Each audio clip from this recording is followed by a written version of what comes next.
Social মিডিয়াতে আমরা দেখতে পাচ্ছি যে গোহত্যা, গরু হচ্ছে হিন্দুদের মাতা, তারা চাইছে যে তারা গরুকে হত্যা করছে, এটা আমরা করতে দিব না, দিয়েন না। আরে আমরা যদি গরুর মাংস না খাই তা আমাদের ইমানের কমতি হয়ে যাবে? দরকার নাই, বন্ধ করে দেন গরু জবাই করা, দরকার নেই। আমি একজন ইসলামের স্কলার হিসাবে দায়ী, বিভিন্ন জেলায় বক্তব্য দিচ্ছি, আমি সোশ্যাল মিডিয়ার মাধ্যমে বলছি বন্ধ করে দেন গোহত্যা। আপনারা মাতা গোমাতা বলছেন, আপনাদের মা, বন্ধ করে দেন। পশ্চিম বাংলা নয়, ভারত জুড়ে বন্ধ করতে হবে। যতগুলো রপ্তানি কোটি কোটি টাকা আমদানি হয়, বিদেশে রপ্তানি হয়, সবগুলোকে বন্ধ করতে হবে। আমরা সামান্য তো খাই কিছু, অল্প কিছু, তোমরা তো কোটি কোটি টাকা, বলেন বড় বড় কোম্পানি যেগুলো আছে সব হিন্দুদের। গরু এই যে পাচার বলবো না, রপ্তানি বলি, ভালো ভাষায় বলি, রপ্তানি করা হয়, কোটি কোটি টাকা ইনকাম হয়। কারা করে? ওই হিন্দু ভাইয়েরাই করে। আপনি পশ্চিমবাংলা কেন, শুনলাম নাকি গতকালকে উত্তরপ্রদেশে প্রতিদিন 50,000 গরু জবাই হয়, প্রতিদিন 50,000। বন্ধ করেন না, করেন, আমরা খাবো নাই, দরকার নাই, আমাদেরকে গরু খেতে হবে। কে বলেছে গরু খেতে হবে? আমাদের বিভিন্ন আরো পশু আছে। আল্লাহ রাসূল তো খাসি কুরবানিতে পছন্দ করতেন। গরু না খেলে কি আমরা মুসলিম হব না? আমাদের আধার কার্ড, প্যান কার্ড সবই তো মুসলিম নাম আছে, কোনো সমস্যা নাই, বন্ধ করেন। আমিও চাইছি বন্ধ করে দেন, পুরো ওয়ার্ল্ড, ভারতবর্ষ জুড়ে বন্ধ করে দেন, শুধু পশ্চিমবাংলা বলে নয়, ওয়ার্ল্ড বন্ধ করে দেন। আমরা খুশি হব, আপনারা খুশি তো আমরাও খুশি, কোনো অসুবিধা নাই। ক্ষতি আর লাভ কার হবে খালি দেখলেন? 5 বছর যদি আমরা গরু কুরবানি না করি কোনো সমস্যা নাই, কার ক্ষতি হবে? হাটগুলোতে ক% যায় হিন্দুদের, ঘোষেদের ক% গরু যায় বলেন তো? 80 থেকে 85% ওদেরই। খোঁজ নিয়ে দেখবেন, 80 থেকে 85% ওরাই লালন পালন করে। একটু আগে দেখলাম একটা ঘোষকে বলছে খাবো কি, সরকার দেখ মাসে মাসে টাকা। মজা লেগেছে বলতে, বুঝবো আমরা তো দুধ দহন করে বিক্রি, এটাই তো আমাদের জীবিকা। তাহলে সরকার দোক আমাদেরকে। সরকারকে বলতে চাই, গরু আপনারা পুরো ওয়ার্ল্ড বন্ধ করে দেন, এটা আমরা কখনো আন্দোলন করব না, বলার দরকার নাই। কিন্তু জায়গা জায়গা মুসলিমদেরকে অ্যাটাক করে আঙুল ধরবেন এটা নয়, পুরো ভারত জুড়ে বন্ধ করে দেন, এক খুশি। কারণ আমরা জানছিলাম পৃথিবীতে সবচাইতে ভারত গরু রপ্তানিতে 2 নম্বর ছিল, এবার 2026-এ 1 নম্বরে আছে। গরু রপ্তানিতে 1 নম্বরে আছে, পৃথিবী জুড়ে 1 নম্বরে আছে ভারত। বন্ধ করেন না, কোটি কোটি টাকা কাদের যাবে? বন্ধ করে দেন, আমরা না খেলেও চলবে। কিন্তু দুঃখ লাগে যারা বলে যে এরা পশু প্রেমিক নয়, পশুদের উপরে নির্যাতন করছেন, একবারও ওরা দোকানে গিয়ে বলে না, মুনি ব্যাগটা কেনার সময় বলে না যে এটা গরুর না কিসের, মহিষের না ছাগলের? কেউ দেখেছেন যখন মানি ব্যাগ কিনতে যেছে টাকা ভরার জিজ্ঞেস করে, ও পায়ে যে চটিটা পরে কোনদিন দোকানদারকে জিজ্ঞেস করেছে যে পায়ে চটিটা পরে আছে গরু না মহিষের না খাসির? চামড়ার স্যান্ডেল পরছেন, একটা বেল পরছেন, জিজ্ঞেস করে। এই গরুর হাড় দিয়ে চিরুনি তৈরি হয়, ওষুধ তৈরি হয়, এমনকি গরুর ভুটি দিয়ে বা ভুটি দিয়ে কি হয়, সিলাইয়ের সুতো তৈরি হয়। বন্ধ করেন। তখন তো জিজ্ঞাসা করেন না এগুলো। কোটি কোটি টাকা শুধু কয়েক দিনেই খালি মানে টাকা উপার্জন হয়। বন্ধ করেন, কোনো সমস্যা নাই।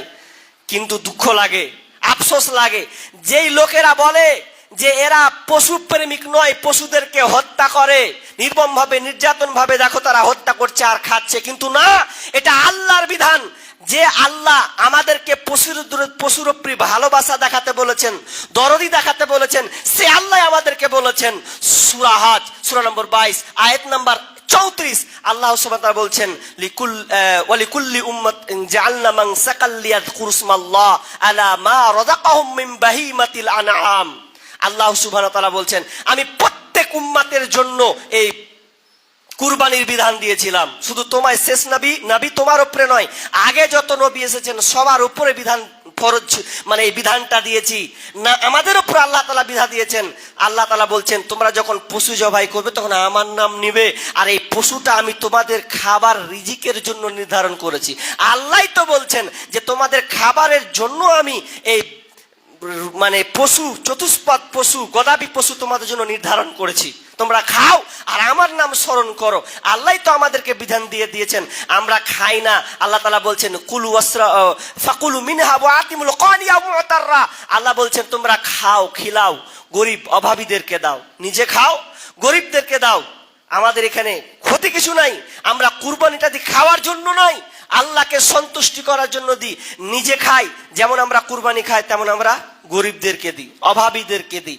অনেক মানুষ খাসি খেতে পারে না, বছরে 2 একবার 3বার খায়, মানুষ তার খাওয়ার সাধ্য নাই, কিন্তু কুরবানি এলে তার বাড়িতে 2টা মাংস পৌঁছায়। এটাই উদারতা, এটা হচ্ছে ইসলামের উদারতা। এই জন্য আমরা কুরবানিটা করে থাকি মহতারাম হাজিরিন।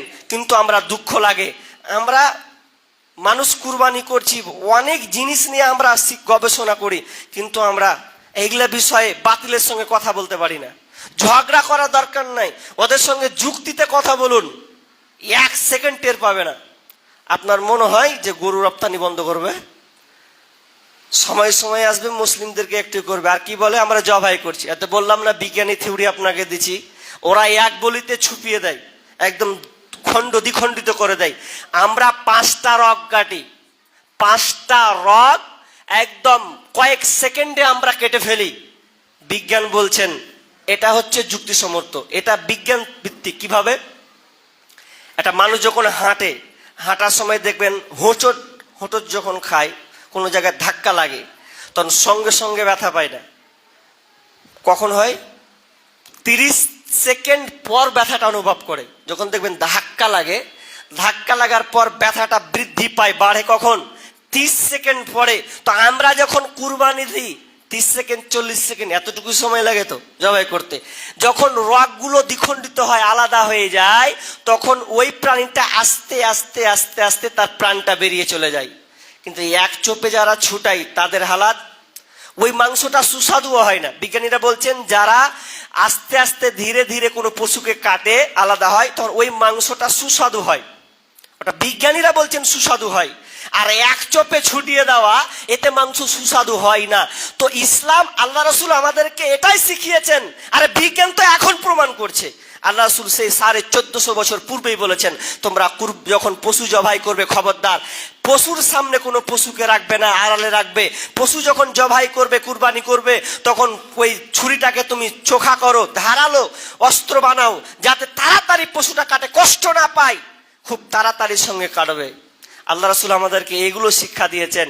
যাই হোক, আমি আপনাদের অনেক কথা বলে ফেললাম। আল্লাহ সুবহানাহু ওয়া তাআলা যেন আমাদেরকে এই জালেম শাসক থেকে আল্লাহ যেন আমাদেরকে নিরাপত্তা দান করেন, বলুন আমিন। আল্লাহ, যারা আমরা বেঁচে আছি, আল্লাহ তুমি আমাদেরকে ঈমান হারাতে বেঁচে রাখার তৌফিক দান করো। আল্লাহ তুমি আমাদের সকলের কুরবানিকে আল্লাহ তুমি কবুল করো। শেষে আর একটা কথা বলি, সেটা হচ্ছে এই যে পয়েন্টটা ছুটে গেছে, যেহেতু চাঁদ উঠে যাবে, চাঁদ উঠে যাবে বিধায় বলতে পাবো না, আজকে বলছি। যারা আমরা অনেকে নিয়াত করেছি রোজা রাখার, জি ইয়ামুল আরাফা অর্থাৎ আরাফার একটা রোজা আছে, রোজা, এই রোজাটা আমরা রাখবো একটি রোজা। আল্লাহ রাসূল বলছেন, মুসলিম শরীফের হাদিস, কেউ যদি আরাফার একটি রোজা রাখে তাহলে বিগত বছর এবং তার সামনে বছরের গুনাহ আল্লাহ ক্ষমা করে দেবেন। বিগত বছরের গুনাহ, 1 বছরের গুনাহ এবং সামনের 1 বছরের গুনাহ আল্লাহ ক্ষমা করে দিবেন কেউ যদি এই আরাফার রোজা রাখে। তো অবশ্যই আরাফার রোজা রাখবেন। এখন বিতর্কিত আছে, মাসলা মাসাইল এটা আছে, সময় বেশি হয়ে যাবে বলছি না, শর্টকাট একটি। এখন কথা হলো 8 তারিখ না 9 তারিখ, মানে দ্বন্দ্ব লেগে আছে, দ্বন্দ্ব নয়, দ্বন্দ্বর মধ্যে পড়বেন না। আপনি যদি মনে করেন যে হাজিরা হজ করতে গেছে, আরাফার 8 তারিখ হচ্ছে ওইদিকে, তো 8 তারিখে উঠছে, তখন রাখবো আগে দেশের 8 তারিখে রাখবো না 9 তারিখ। আপনার মন যদি হয় যে 8 তারিখে রাখবো কিংবা 9 তারিখে রাখবো, এটা আপনার ব্যাপার। কিন্তু এরকম বলবে না যে তোরটা কবুল হলো আর হামারটা হলো আর তোরটা হলো না, এরকম কথা চলবে না। আপনি